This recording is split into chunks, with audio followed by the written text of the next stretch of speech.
Hi guys, I am Kuda Boy. In the last video, we saw how to join Scratch. So let's move forward. First, we go to Scratch online website at scratch.mit.edu. Our account is already logged in. If not, we can log in from here.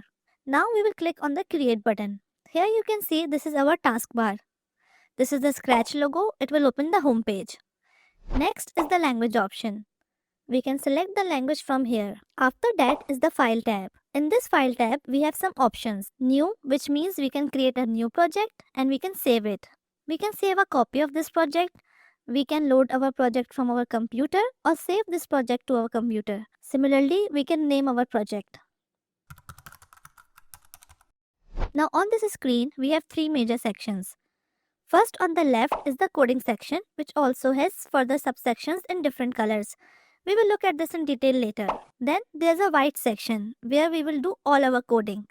And on the right side, this is the display section. Whatever coding we will do will be displayed here. You can see there's a cat here. This character is called a sprite. We can change the name of this sprite. On the bottom right side, there is an option, choose a sprite.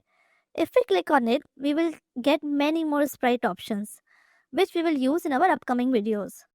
Besides this, we can also change our backdrop. For example, if I select this desert one, there will be a desert backdrop behind it. We can also drag and drop our sprite like this.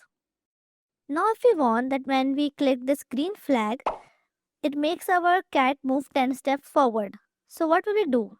First, we will go to our code section and then to events. Here the first block is when flat clicked. We will drag it and drop it into the white section. So what will be the next action? We will go to the motion tab and select move 10 steps code and we will drop it below this. Now whenever we press this flag, our cat will move forward. If we want, we can also increase the number of steps here. We will press the go button again and now the cat will move that many steps forward. Now if we want the cat to say something while moving forward, what will we do? We will go to the looks tab and here is the code block say hello for 2 seconds. We will pick it up and drop it below this. Now when we press the go button, our cat will move forward and also say hello.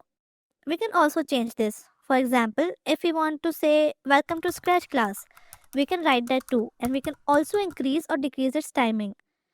Now we will click go and it will say whatever you have put inside. Now if we want to save our project, we will go to the File tab and from here we will click on Save Now. After clicking on it, you can see project save written on the right side, which means our project has been saved. Now if we want to our save project, what will we do? On the right side of the taskbar, there is a file or folder icon. Once clicked, it will take us to the page where all our projects will be displayed. We will click on the project we want to open in the center and it will load that project and then we can continue working on it. That's all for today's class. Explore this page and I will see you in the next video. Goodbye.